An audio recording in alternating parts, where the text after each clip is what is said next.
You have given us everything. You've shown us a path to love and allowed us to dream. You taught us to sail in your coastal waters. You've challenged us with your power and rewarded us with your treasures. We now stand before your oceanic might and ask for a dance rather than a fight. O Atlantic, dear friend, let us ride with you to the other side.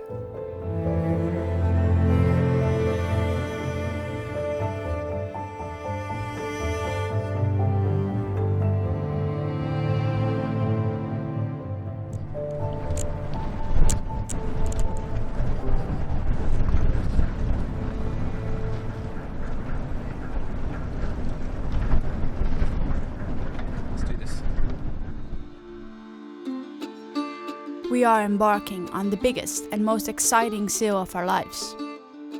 But there's a definite air of tension as we lift the anchor and take our last views of civilization.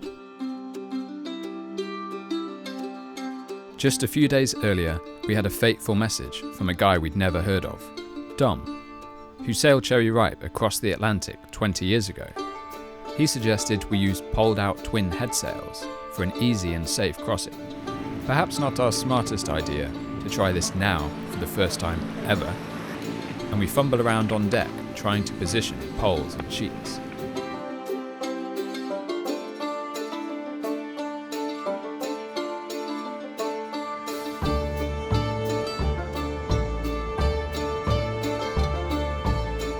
We don't quite have everything dialed and trimmed perfectly, but it's exciting to have it rigged up as we sail away from Cape Verde and out into 2,000 miles of deep blue.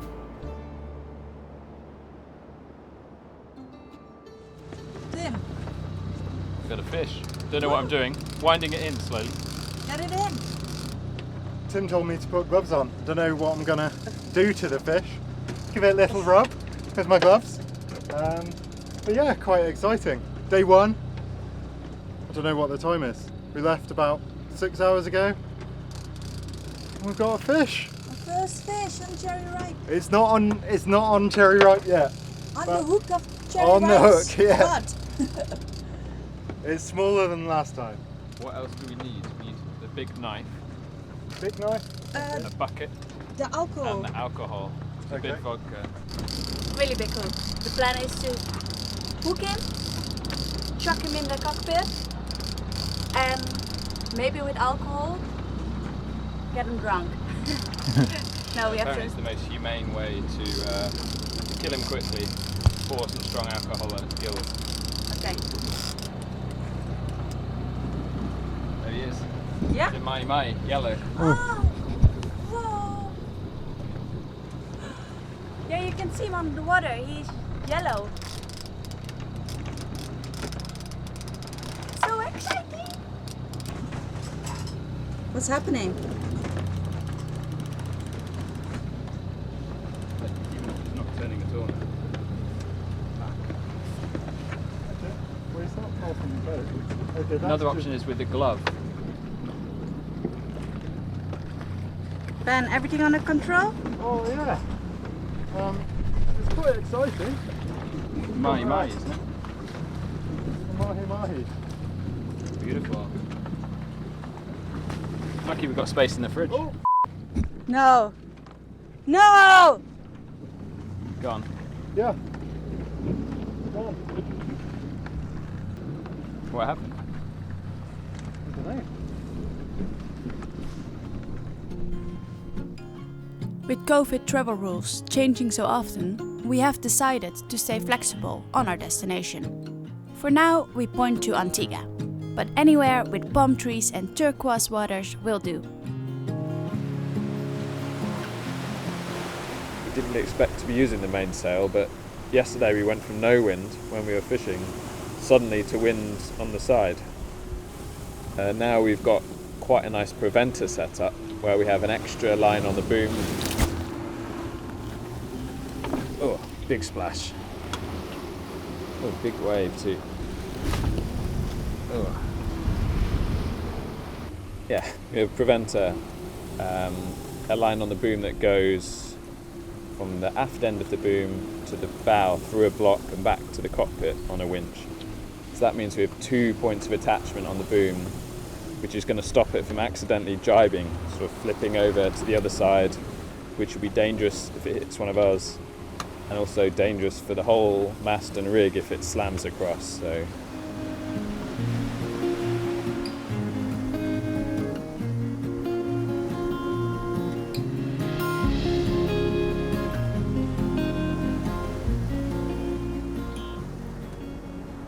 What's going on, guys? It's day 2 Already? already.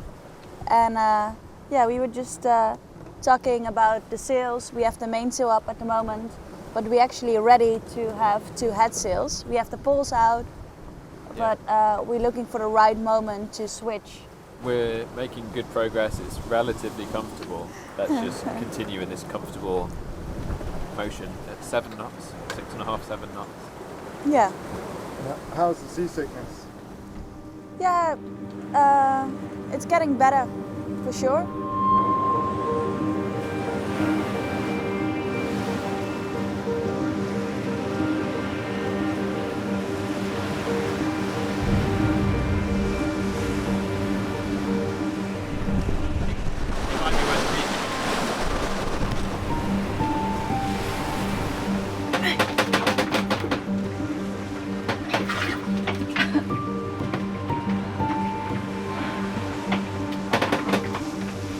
Day 2 sucks.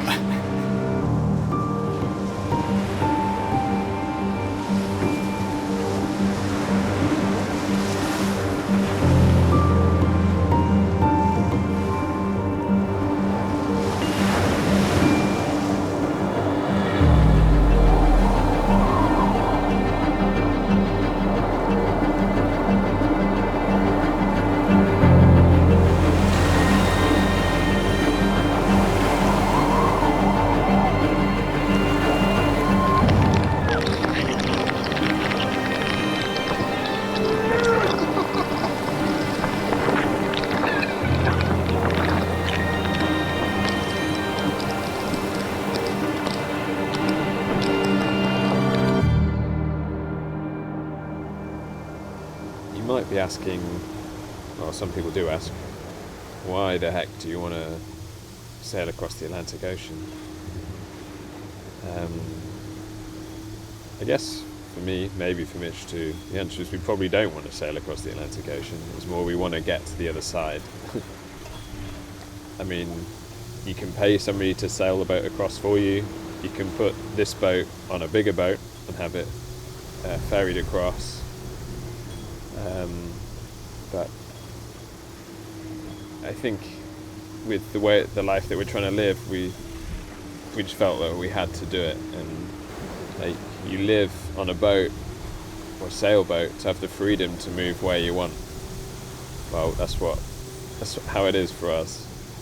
So making this leap across the ocean is, assuming we make it across, is just a big confidence booster, and really, yeah, the world is our oyster from then on.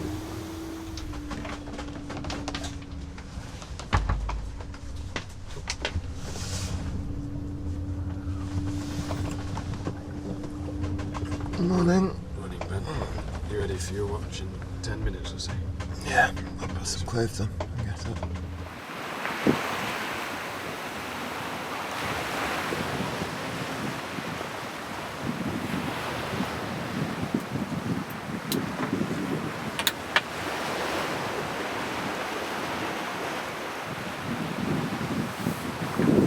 Keep on camera. How's it going?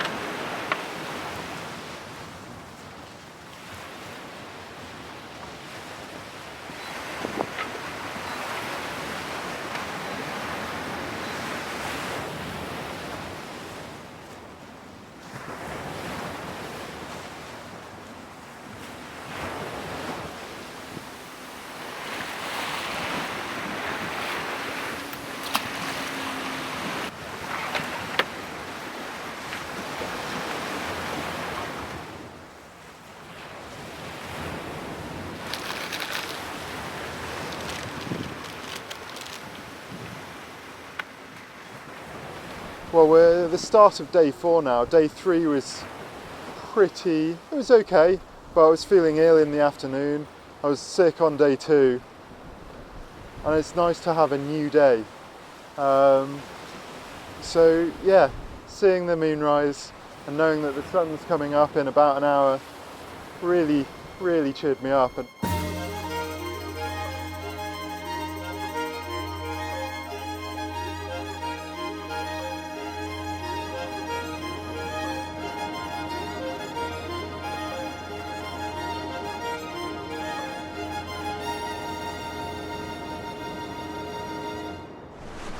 It's broken. What's broken? The reel, like the inside of it. The inside of the reel is broken. The clickers stopped working. It's going to need a lot of surgery to fix it, and maybe the high seas isn't the best place to repair it.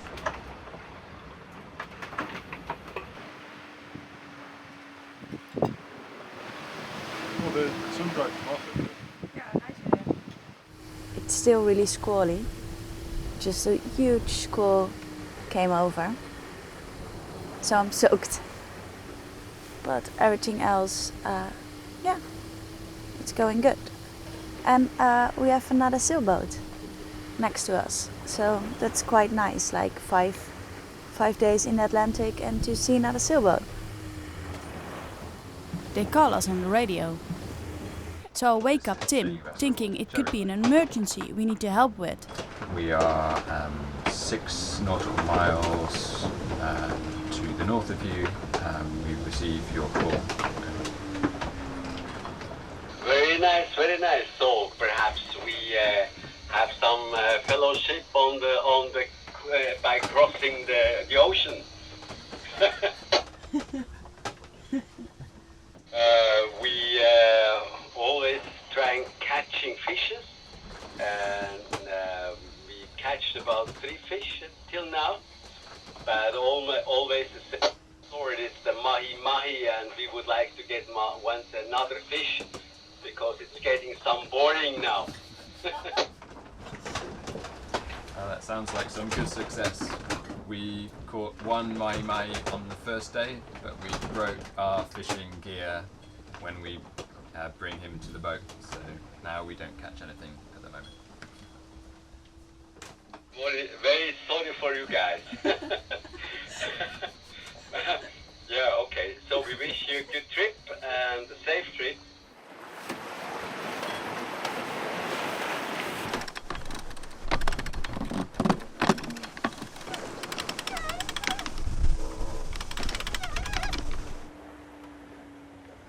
The bananas have been making all the fruit and veg ripen and go rotten quite quickly. We're only on day 5, so we've had to make a banana hammock.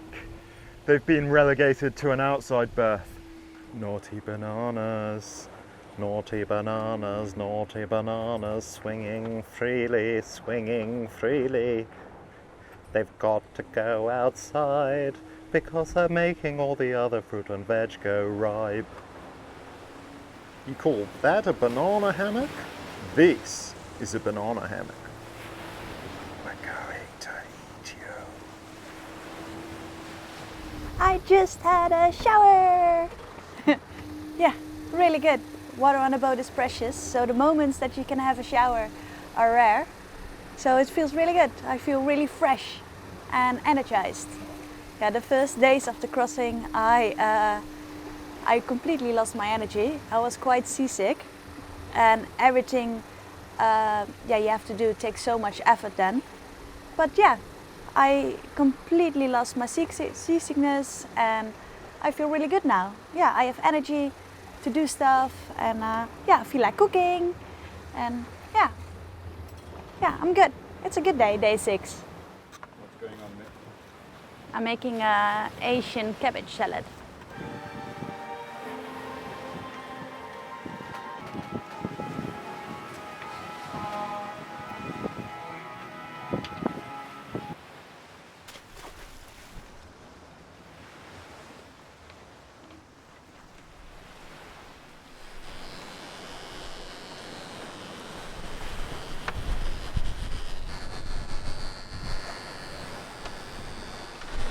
Barber on the high seas.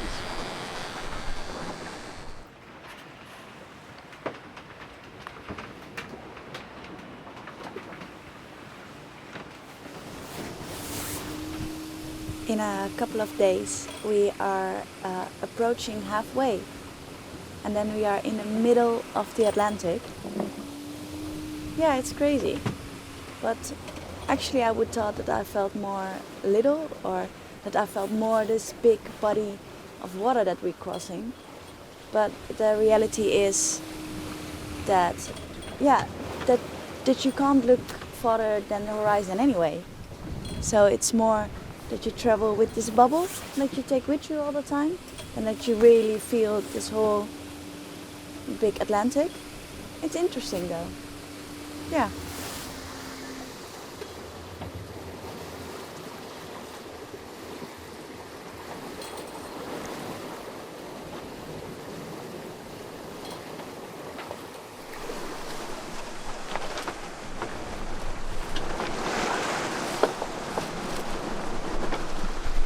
First garbage bag, the crossing.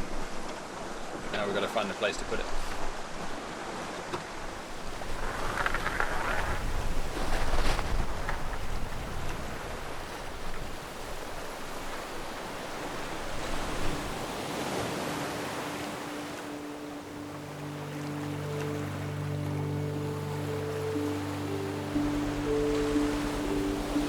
A whale is swimming around the boat. He's just playing with the waves and with the boat. It's super cool.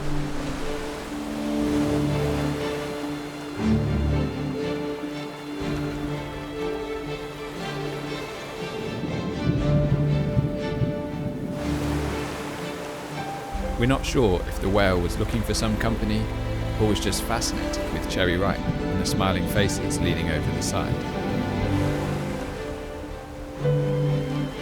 It stays with us for an hour, and being 1,000 miles from anywhere, it feels like we share a special moment together.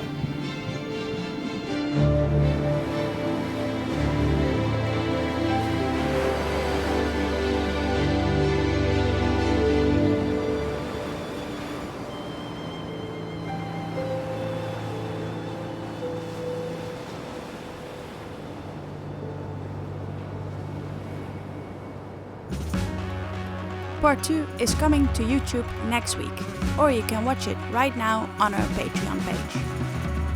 Patreon is a way to support an independent creator like us.